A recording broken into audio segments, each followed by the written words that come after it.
화려한 스포트라이트를 받는 스타들, 그들의 성공 뒤에는 천문학적인 수익이 따르기 마련입니다. 최근 연예계에서는 이 수익을 관리하는 방식, 특히 가족 명의의 법인이나 1인 기획사를 둘러싼 잡음이 끊이지 않고 있는데요. 오늘은 국민적인 사랑을 받던 스타들이 왜 갑자기 수백억 원대 세금 논란의 중심에 섰는지 알아보겠습니다. 그룹 아스트로 멤버 겸 배우 차은우가 200억 원대 탈세 의혹에 휩싸였습니다. 국세청은 어떤 문제를 발견한 걸까요? 지금부터 차근차근 살펴보겠습니다. 연예인이 활동하면서 버는 수입은 매우 큽니다. 광고 출연료, 드라마 출연료, 음반 수익 등 다양한 경로로 돈이 들어오는데요. 이런 소득에는 최고 45%까지 세금이 부과됩니다. 그런데 회사를 만들면 법인세율이 적용되는데 이게 개인소득세보다 20% 이상 낮습니다. 국세청은 바로 이 차이를 이용한 게 아니냐고 의심하고 있습니다. 문제의 핵심은 모친 명의로 설립된 법인입니다. 2022년 10월 매니지먼트업으로 등록됐는데요. 소속사와 용역 계약을 맺고 수입을 나눠받는 구조였습니다. 그런데 이 법인의 최초 주소지가 강화도 장어식당과 같은 곳이었다는 게 드러났습니다. 연예 관련 일을 하는 회사치고는 이상한 위치죠. 국세청은 이 법인이 실질적인 매니지먼트 기능 없이 세금을 줄이기 위한 페이프 컴퍼니라고 판단했습니다. 즉, 껍데기만 있는 회사라는 거죠. 원래 소득 흐름은 단순합니다. 연예인이 일하면 소속사가 돈을 받고 계약에 따라 나눠 갖는 구조입니다. 여기에 세금이 붙는 거죠. 하지만 중간에 법인을 끼워 넣으면 구조가 복잡해집니다. 소속사에서 법인으로, 법인에서 개인으로 돈이 이동하면서 세금 부담이 줄어드는 효과가 생기는 겁니다. 국세청은 지난해 상반기 고강도 세무조사를 진행했습니다.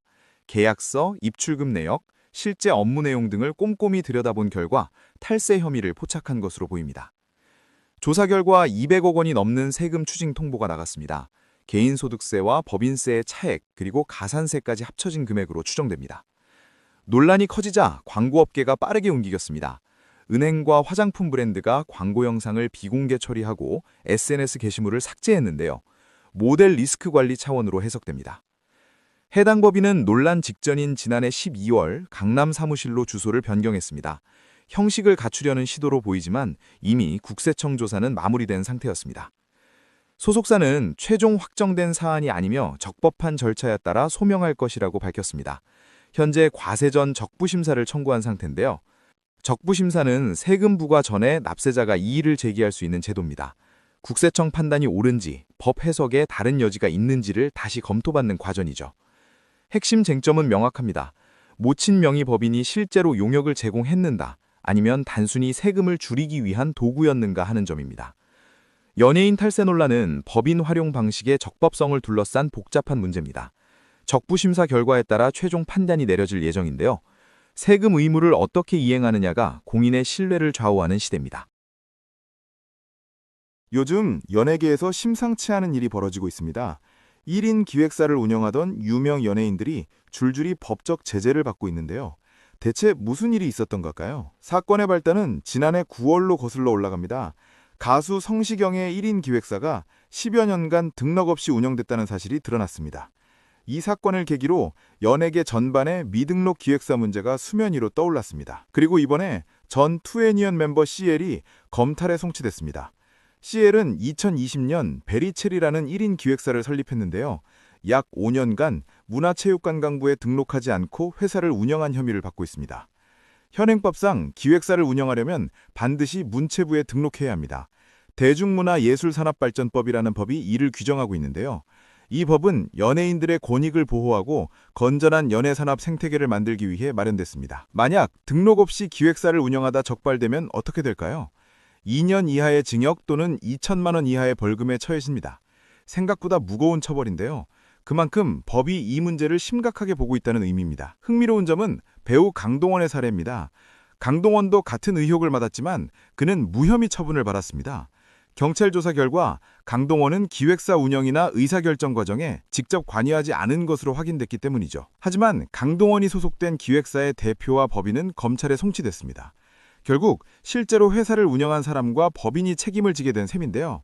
이 사례는 누가 실질적으로 운영했느냐가 핵심 판단 기준임을 보여줍니다. 그렇다면 왜 이렇게 많은 연예인들이 등록을 하지 않았던 걸까요?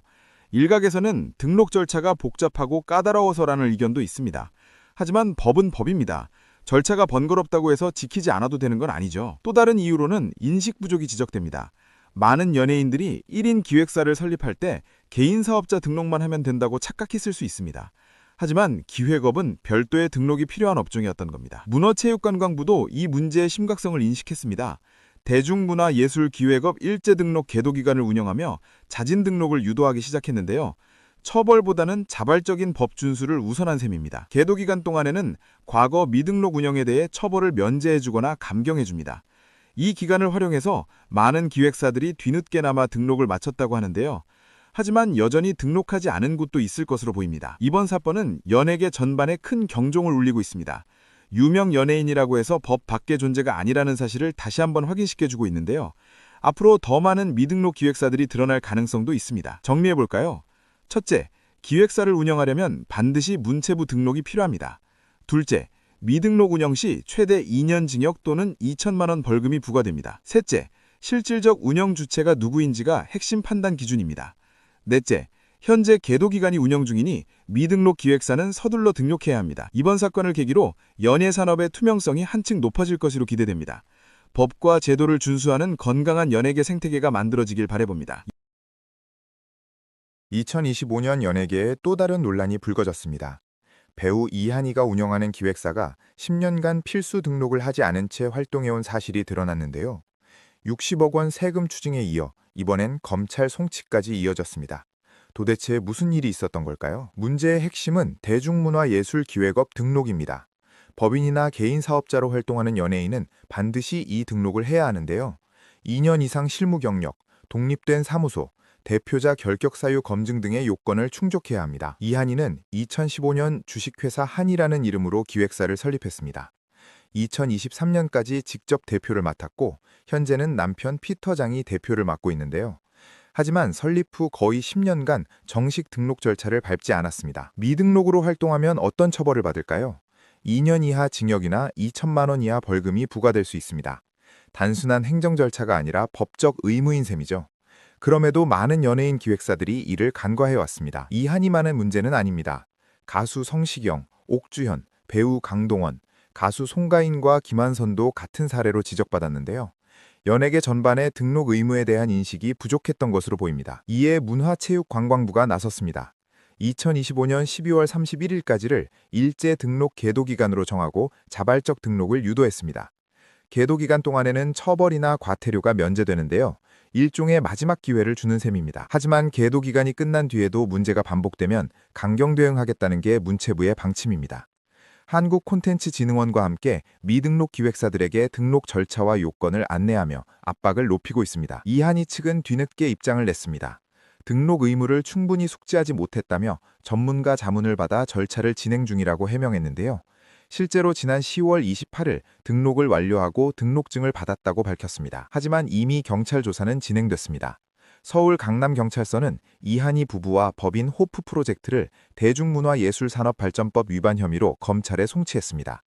10년간의 미등록 운영이 법적 책임으로 이어진 거죠. 설상가상으로 세금 문제도 겹쳤습니다. 지난해 9월 서울지방국세청 세무조사에서 60억 원 세금 추징을 통보받았는데요. 회사 측은 법인 수익으로 신고했지만 세무당국은 개인소득세 대상으로 해석했습니다. 이한이는 이를 이중과세라고 주장했습니다. 4년째 세무조사를 받고 있으며 억울한 부분도 있다고 토로했는데요.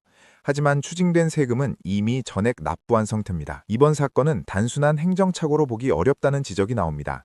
10년이라는 긴 시간 동안 등록 의무를 몰랐다는 해명이 설득력을 얻기 어렵기 때문인데요. 법인을 운영하면서 기본적인 법적 요건을 확인하지 않았다는 비판이 제기됩니다. 연예인 1인 기획사의 구조적 문제도 드러났습니다.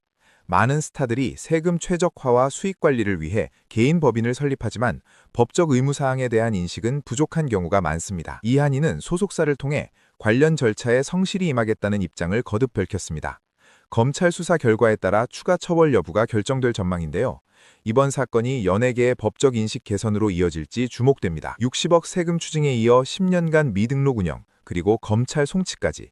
이한이를 둘러싼 논란은 개인의 문제를 넘어 연예계 전반의 관행을 되돌아보게 만듭니다. 법적 의무는 누구에게나 동등하게 적용된다는 원칙, 다시 한번 확인하는 계기가 되길 바랍니다.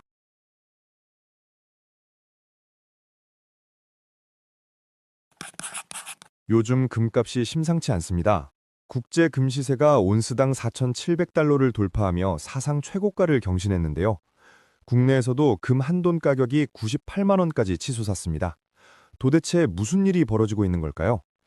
금값 상승의 배경에는 트럼프 대통령이 있습니다. 그가 그린란드를 확보하겠다며 유럽에 추가 관세를 부과하겠다고 엄포를 놓으면서 시장이 출렁이기 시작했습니다.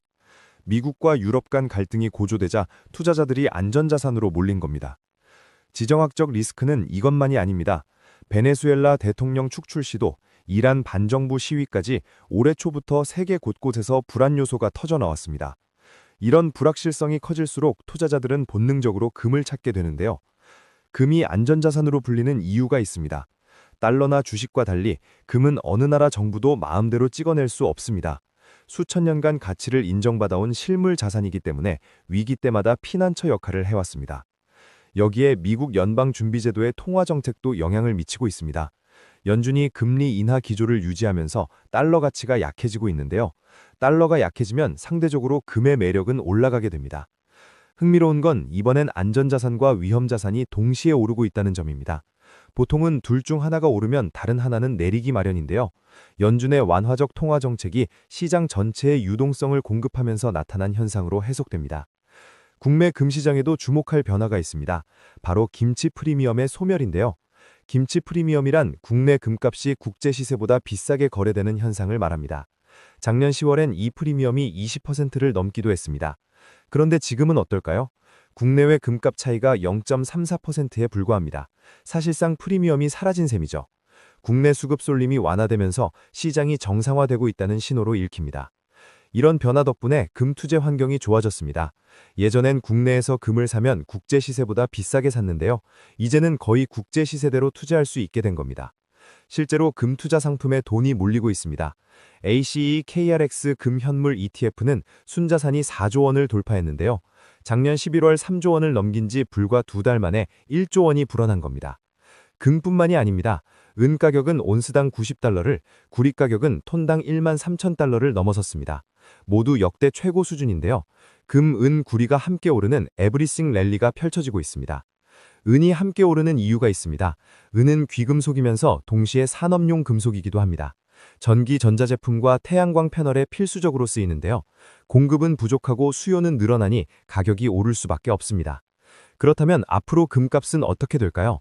JP모건과 골드만삭스는 올해 금값이 4,900에서 5,000달러까지 오를 수 있다고 전망합니다. 글로벌 귀금속 거래업체 MKS는 5,400달러까지 보고 있습니다. 정리해보겠습니다. 첫째, 트럼프발 지정학 리스크가 안전자산 선호를 자극하고 있습니다. 둘째, 연준의 금리 인하 기조가 금 가격 상승을 뒷받침하고 있습니다. 셋째, 국내 김치 프리미엄이 사라지면서 투자 환경이 개선됐습니다. 넷째, 금, 은, 구리가 동반 상승하는 에브리싱 랠리가 진행 중입니다. 금 한 돈이 100만 원을 넘는 시대가 눈앞에 다가왔습니다. 물론 투자는 항상 신중해야 하지만요. 지금 금 시장에서 무슨 일이 벌어지고 있는지 관심을 가져볼 때입니다. 오늘 영상은 여기까지입니다.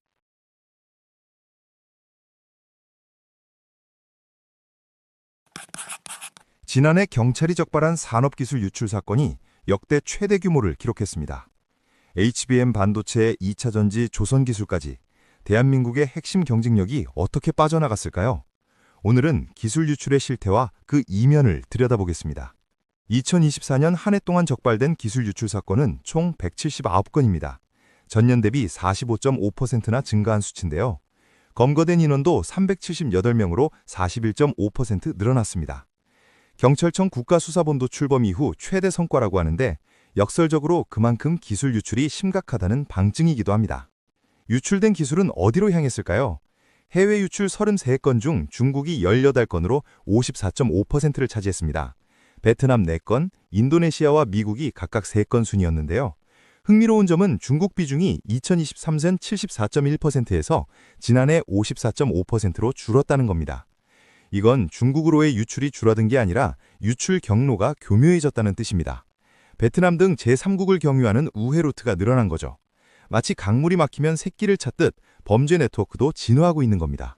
어떤 기술들이 빠져나갔을까요? 반도체가 5건으로 가장 많았고 디스플레이 4건, 2차 전지 3건, 조선 2건이 뒤를 이었습니다. 모두 한국이 글로벌 경쟁력을 가진 분야들이에요. 경쟁국 입장에서는 수십 년 연구개발 비용을 아낄 수 있는 치트키인 셈이죠. 실제 사례를 보면 더 생생합니다. 지난해 5월 서울경찰청은 HBM 반도체 패키징 기술을 중국으로 빼돌리려던 전직 직원을 인천공항에서 긴급 체포했는데요. 출국 직전 극적으로 막아낸 사건이었습니다. HBM은 고대역폭 메모리로 AI 반도체의 핵심 부품입니다. 삼성과 SK하이닉스가 세계 시장을 양분하고 있는 초격차 기술이죠. 이런 기술이 넘어갔다면 국가적 손실은 물론 관련 기업들의 경쟁력에 치명타가 됐을 겁니다. 그렇다면 누가 기술을 빼돌렸을까요? 놀랍게도 82.7%가 내부자 소행이었습니다. 현직이나 전직 임직원 등 기업 내부인이 연루된 사건이 148건에 달했어요. 외부 해킹보다 내부 배신이 훨씬 위험한 겁니다. 특히 중소기업이 집중 타겟이 됐습니다. 전체 피해 기업의 86.8%가 중소기업이었는데요. 대기업에 비해 보안 시스템이 취약하고 직원 처우도 상대적으로 열악하다 보니 유출에 더 취약한 구조입니다. 여기에 불법 중개업체까지 가세합니다. 경찰은 무등록 직업소개소를 운영하며 반도체 핵심 인력을 중국 업체로 빼돌린 조직을 적발했는데요. 이들은 수수료로 수억 원을 챙겼다고 합니다. 기술 유출이 하나의 산업처럼 조직화된 거죠. 경찰은 이들의 예금, 부동산, 차량 등을 기소 전에 추징 보전 조치했습니다. 지난해 환수한 범죄 수익만 23억 4천만 원에 이르는데요. 하지만 이미 유출된 기술의 가치는 그 수백 배, 수천 배에 달할 수 있습니다. 기술 유출의 바장은 개별 기업을 넘어섭니다. 국가 N개안보 전체가 흔들리는 거죠. 한번 유출된 기술은 되돌릴 수 없고 경쟁국은 그 기술로 우리를 추격하거나 추월합니다. 반도체 초격차가 무너지면 대한민국 경제의 버팀목 하나가 사라지는 겁니다. 정리하겠습니다. 2024년 기술 유출 적발 건수는 179건, 전년 대비 45% 증가했습니다. 해외 유출의 절반 이상이 중국 관련이며 반도체, 2차 전지, 조선 등 한국의 주력 산업이 타겟이 됐습니다. 내부자에 의한 유출이 82.7%를 차지했고 중소기업이 전체 피해의 86.8%를 차지했습니다. 불법 중개 조직까지 개입된 조직적 범죄 양상을 보이고 있는데요. 경찰은 무관용 원칙으로 엄정 단속하겠다는 입장입니다. 하지만 단속만으로는 한계가 있습니다. 중소기업의 보안 역량을 높이고 핵심 인력의 처우를 개선하며 퇴사자 관리 시스템을 강화하는 등 종합적 대책이 필요해 보입니다. 기술은 한번 빠져나가면 되돌릴 수 없으니까요. 대한민국의 기술 경쟁력은 수십 년간 쌓아온 자산입니다. 그 자산이 순식간에 유출되는 현실을 목도하며 우리는 무엇을 해야 할까요? 기술 보안은 이제 선택이 아닌 생존의 문제입니다.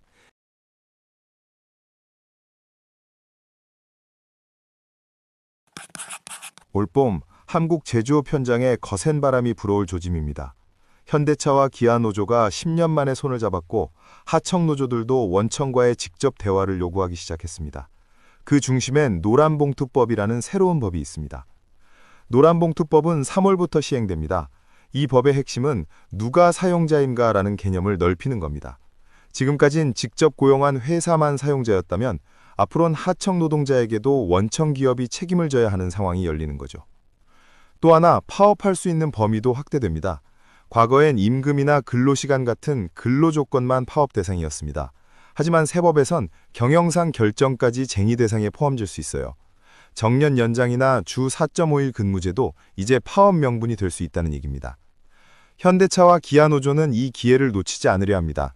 두 노조의 지부장이 최근 만나 의견을 모았어요. 목표는 명확합니다. 법정 정년을 65세로 연장하고 주 4.5일제를 도입하자는 거죠. 지금까지 현대차와 기아는 따로따로 교섭해왔습니다. 같은 그룹이지만 각자의 길을 걸었던 겁니다. 하지만 이번엔 다릅니다. 사회적 의제를 함께 쟁취하자며 공동전선을 구축하기로 한 거예요. 왜 지금일까요? 주 4.5일제나 정년 연장은 한 공장, 한 회사 차원에서 해결하기 어려운 구조적 문제입니다. 게다가 노란봉투법이 시행되면 파업에 대한 손해배상 부담이 줄어들어요. 노조 입장에선 요구를 관철시킬 최적의 타이밍인 셈이죠. 하지만 경영계는 걱정이 깊습니다. 한국의 시간당 노동 생산성은 2023년 기준 44.4달러, OECD 평균 56.5달러보다 훨씬 낮은 수준이에요. 생산성이 낮은데 근로시간마저 줄이면 생산량을 유지하려고 인건비가 더 늘어날 수밖에 없습니다. 정년 연장도 문제입니다. 기존 직원이 더 오래 머물면 새로운 인력을 뽑기 어려워지죠. 청년 일자리가 줄어들 수 있다는 우려가 나오는 이유입니다. 미국의 관세 정책 같은 대외 변수도 많은 시점에 노조 요구가 경영 부담을 키울 수 있다는 지적도 나옵니다. 현대차와 기아만이 아닙니다. 전국 금속노동조합은 최근 산하 하청 노조들에게 공문을 보냈어요. 원청과 직접 교섭하라는 내용이었습니다. 상급단체가 일괄 지시를 내린 만큼 앞으로 이런 요구는 급증할 것으로 보입니다. 실제로 움직임이 포착되고 있습니다. 현대모비스 자회사인 모트라스 노조는 처음으로 원청 교섭을 요구했어요. 한화오션 하청노조도 현대제철 비정규직 노조도 같은 요구를 하고 있습니다. 물꼬가 트인 겁니다. 노란봉투법 시행 전부터 이런 흐름이 나타나는 건 우연이 아닙니다. 법이 시행되면 하청노조의 교섭권이 법적으로 보장되고 쟁의 범위도 넓어집니다. 노조들은 지금 본 협상 전에 힘을 싣기 위한 사전 작업을 하고 있는 거죠. 경영계에선 올봄 대규모 춘투, 즉 봄철 투쟁이 시작될 수 있다고 경고합니다. 과거엔 불법 파업으로 분류됐던 주 4.5일제나 정년 연장 요구가 이젠 합법적 쟁의 대상이 될 수 있어요. 파업 규모와 빈도가 모두 늘어날 가능성이 큽니다. 정리하면 이렇습니다. 노란봉투법은 사용자 범위 확대와 쟁의 대상 확대라는 두 가지 변화를 가져옵니다. 노조 입장에선 오랜 수건 과제를 관철할 기회가 열린 거고요. 반면 경영계는 생산성 저하, 인건비 증가, 청년 고용 위축을 우려합니다. 대내외 경영 환경이 녹록치 않은 상황에서 이중 부담을 안게 될 수 있다는 겁니다. 현대차와 기아의 공동투쟁, 하청노조의 원청 교섭 요구, 그리고 금속노조의 조직적 움직임, 이 모든 게 3월을 향해 맞춰지고 있습니다. 한국 노사관계의 지형이 크게 바뀔 수 있는 분기점이죠. 노동자의 권리 확대와 기업의 지속 가능한 경영, 두 가치 사이에서 어떤 균형점을 찾을 수 있을까요? 3월 이후 펼쳐질 현장의 선택이 그 답을 보여줄 겁니다.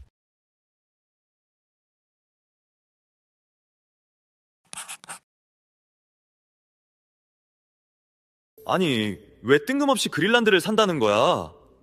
거기서 골프 치시려고 그러나? 골프요? 에이, 철수 씨. 이건 그냥 부동산 쇼핑이 아니에요. 전 세계 경제 지도를 뒤흔들 초대형 거래라고요. 초대형 거래?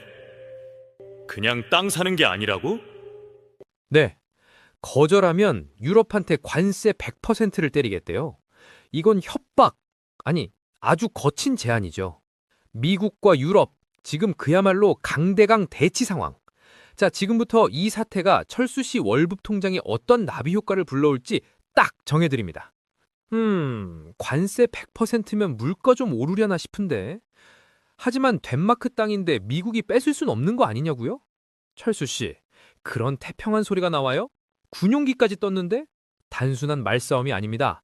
미국 군용기가 실제로 그린란드에 도착했고 덴마크도 병력을 급파했어요. 이건 경제 전쟁이 물리적 긴장으로 번진 겁니다. 트럼프 대통령의 메시지는 명확해요.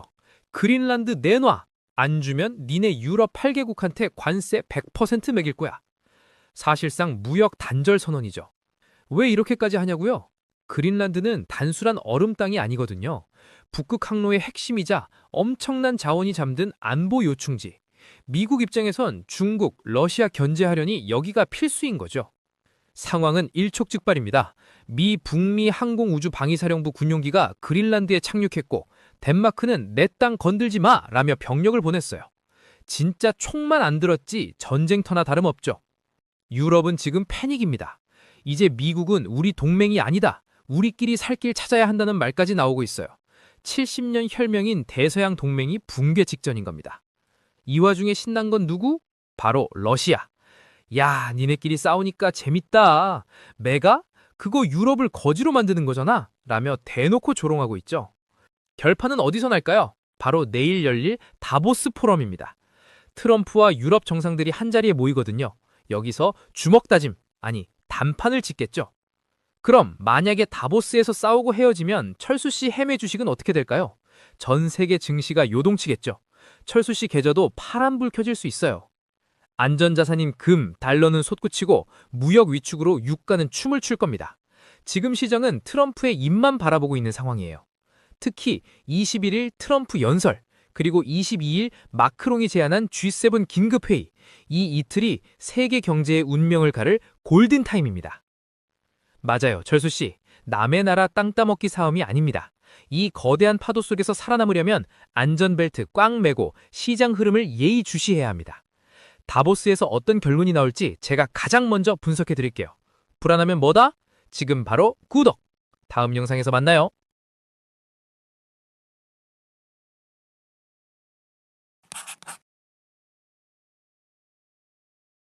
철수 씨, 오늘 점심은 편의점입니까? 그런데 그 표정은 뭐죠? 5,000원으로 살 수 있는 게 별로 없어서 놀랐나요? 뉴스에서는 연일 환율 1,400원 돌파, 제2의 IMF 위기설을 떠들어대고 있습니다. 월급 빼고 다 오르는 세상, 불안하기만 하죠. 옆자리 김대리는 달러를 샀네, 박 과장은 미국 주식으로 이민 준비를 하네. 철수 씨만 아무것도 안 하고 멍하니 계시는군요. 그래서 철수 씨의 대책은 뭡니까? 현금 꽉 쥐고 버티기? 에이, 지금 그게 제일 위험할 생각일 수도 있어요. 자, 겁먹지 말고 팩트부터 봅시다. 정말 1997년 IMF 사태가 다시 오는 걸까요? 결론부터 말하면 그때와는 다르지만 다른 의미로 위험하다입니다. 국가부도? 그건 아닐 확률이 높아요. 하지만 우리가 마주한 건 급성 심장마비가 아니라 서서히 체력이 고갈되는 만성질환입니다. 잠깐, 제 말 끝까지 들으세요. 첫 번째 내관, 환율입니다. 우리 외환 보유액 겉보기엔 많아 보이죠? 하지만 GDP 대비 비중을 보면 약 20% 초반 수준입니다. 대만이 70%대인 것에 비하면 방어막이 상대적으로 얇다는 뜻이에요. 게다가 우린 미국이랑 통화 스와프도 없습니다. 환율이 1,500원을 뚫고 올라가면 원화 가치 하락에 대한 경고가 더 커질 수 있다는 경고가 나옵니다.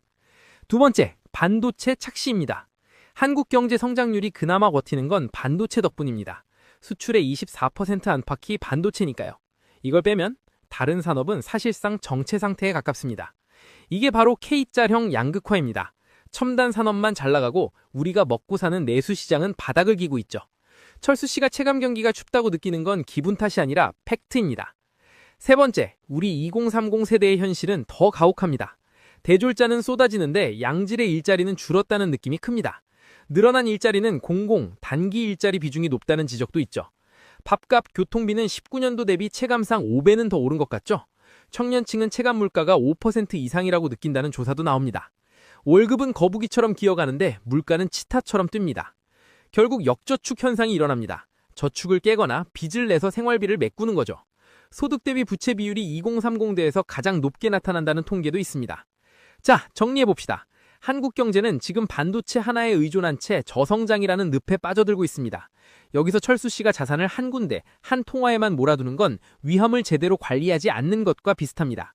그럼 손 놓고 당해야 할까요? 아니죠. 똑똑한 2030들은 이미 움직이고 있습니다. 살 길을 찾아서요. 첫 번째 생존법, 환승하라. 이미 많은 청년들이 국내 주식만 보지 않고 서로 다른 나라, 통화의 자산을 섞어 담는 분산 전략을 고민하고 있습니다. 환율, 경기 상황이 바뀌어도 자산이 한쪽에만 쏠리지 않게 하려는 거죠. 두 번째, 각자 도생. 국가나 회사가 내 노후를 책임져 주던 시대는 끝났습니다. 월급에만 의존하지 말고 작더라도 현금 흐름을 다각화해야 합니다. 그게 진짜 생존입니다. 위기는 준비된 자에겐 기회라는 말 너무 뻔한가요? 하지만 이번엔 진짜입니다. 철수 씨, 이제 쫄지 말고 공부합시다. 재용이가 돕겠습니다.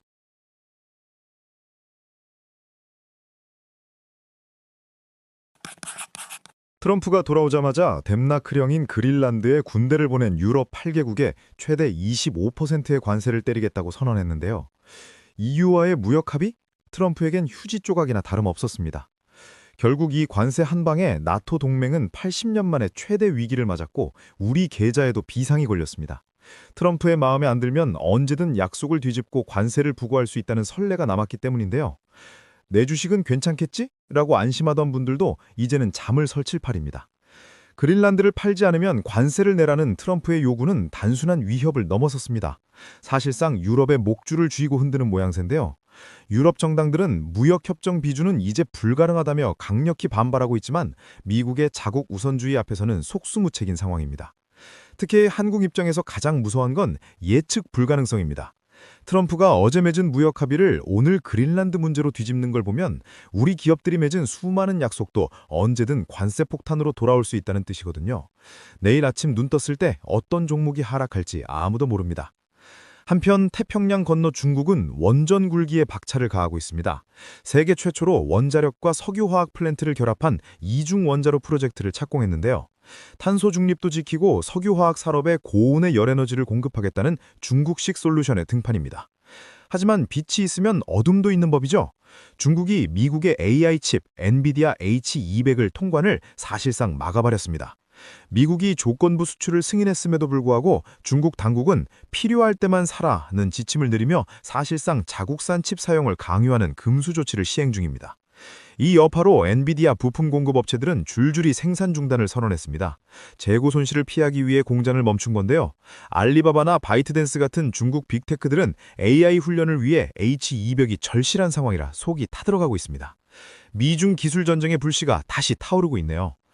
반드시 피해야 할 종목은 바로 이런 미중 무역 갈등의 틈바구니에 낀 기술주들입니다. 양국이 서로 통관을 막고 관세를 올리는 상황에서 아무리 성능 좋은 칩을 만들어도 팔 곳이 막히면 기업 실적은 곤두박질 칠 수밖에 없습니다. 지금의 빨간불이 경고등인지 희망인지 잘 보셔야 합니다. 지구 위가 전쟁터라면 우주는 새로운 기회의 땅일까요? 나사가 50년 만에 유인 달 탐사인 아르테미스 2호 발사를 위해 로켓을 발사대로 옮겼습니다. 이르면 다음 달 6일 인류는 다시 달을 향해 떠납니다. 98m 높이의 거대 로켓이 발사대로 이동하는 데만 무려 12시간이 걸렸다고 하네요. 이번 2단계 임무가 성공하면 3단계에서는 우주 비행사들이 진짜 달 땅을 밟게 됩니다. 달을 전진기지 삼아 화성까지 가겠다는 미국의 원대한 계획이 현실로 다가오고 있는 건데요. 지상의 무역 전쟁 속에서도 우주를 향한 패권 경쟁은 멈추지 않고 있습니다. 전 세계가 관세와 자국 우선주의 그리고 기술 패권으로 요동치고 있습니다. 내가 사자마자 떨어지는 이유를 운 탓으로만 돌리기엔 시장의 흐름이 너무나 거대하고 복잡합니다. 파도에 휩쓸리지 않으려면 지금 무엇이 세계 경제를 흔들고 있는지 그 본질을 꿰뚫어봐야 합니다. 여러분이라면 트럼프의 관세 폭탄과 중국의 원전 굴기 그리고 우주 탐사라는 이 거대한 퍼즐 속에서 어떤 선택을 하시겠습니까? 앞으로 어떤 일이 벌어질지 줍스에서 계속 지켜보겠습니다. 다음 영상에서 찾아뵙겠습니다. 감사합니다.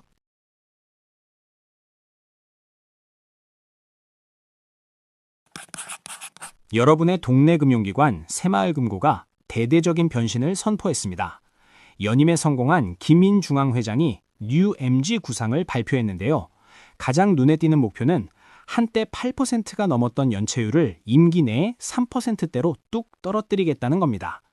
사실 지난해 부동산 PF 부실 여파로 새마을금고를 걱정하는 목소리가 컸던 것이 사실인데요. 하지만 뼈를 깎는 노력 끝에 6%대까지 낮췄고 작년 말에는 이미 5%대까지 진입했습니다. 이제는 정상화를 넘어 초우량 금융기관으로 거듭나겠다는 의지인데요. 이를 위해 무려 4조 원 규모의 경영합리화 기금을 조성합니다. 이 어마어마한 돈은 어디에 쓰일까요? 바로 부실이 우려되는 소규모 금고들이 스스로 합병할 수 있도록 돕는 마중물이 됩니다. 몸집을 키워 기초 체력을 튼튼하게 다지겠다는 전략입니다. 실제로 지난 3년간 43곳의 금고를 합병했고 올해는 50곳을 더 합병할 계획인데요. 금고가 합병되어도 기존 점포는 지점 형태로 유지되니 이용객들은 불편함 없이 똑같은 곳에서 업무를 보실 수 있습니다. 효율성은 높이고 고객 불편은 없앤 셈입니다. 대출 구조도 완전히 바뀝니다. 그동안 문제가 됐던 부동산 PF 비중은 전체의 20% 이내로 엄격히 관리하는데요. 대신 그 자리를 우리 주변의 가게와 소상공인 대출로 채웁니다. 서민금융기관이라는 본연의 정체성을 다시 찾겠다는 선언입니다. 감시 체계도 더 깐깐해집니다. 외부 전문가가 과반수인 내부통제위원회를 새로 만들고 리스크 관리 시스템도 고도화하는데요. 200억 원 이상 거액 대출은 중앙회가 직접 들여다보는 등 깜깜이 대출이 발붙일 곳이 없도록 만들 예정입니다. 새마을금고의 또 다른 특징은 수익을 주주가 아닌 지역사회와 나눈다는 점인데요. 매년 이익의 5% 이상을 지역 환원 사업에 쓰기로 했습니다. 생활체육교실이나 금융교육처럼 우리 삶에 직접 와닿는 상생 모델을 더 확대할 계획입니다. 금융소외 계층을 위한 따뜻한 기술도 도입됩니다. 거래 기록이 부족해 대출이 어려웠던 분들을 위해 비금융정보를 활용한 대안신용평가를 시작하는데요.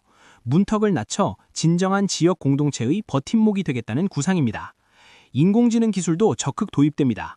AI가 고객의 소비 패턴을 분석해 지역 특화 상품을 추천해주는 서비스인데요. 단순히 기술 자랑이 아니라 우리 동네 어르신들에게 꼭 필요한 혜택을 맞춤형으로 챙겨드리기 위한 디지털 혁신입니다. 특히 AI 안전관리 체계가 눈길을 끕니다. 어르신의 방문 주기나 거래 패턴이 갑자기 변하면 지자체와 협력해 고독사 같은 특이사항을 확인하는 건데요. 금융서비스가 복지 사각지대를 메우는 든든한 파수꾼 역할을 맡게 됩니다. 디지털이 어려운 세대를 위한 교육도 멈추지 않습니다. MG 희망 나눔 금융교실을 통해 청소년과 고령층에게 디지털 금융 활용법을 전수하는데요. 세대를 아우르는 금융교육으로 정보격차 없는 세상을 꿈꾸고 있습니다. 김 회장은 금융권의 차등 규제 필요성도 강조했습니다. 은행과 상호금융은 역할이 다른데 똑같은 잣대만 들이대면 서민금융이 위축될 수 있다는 건데요.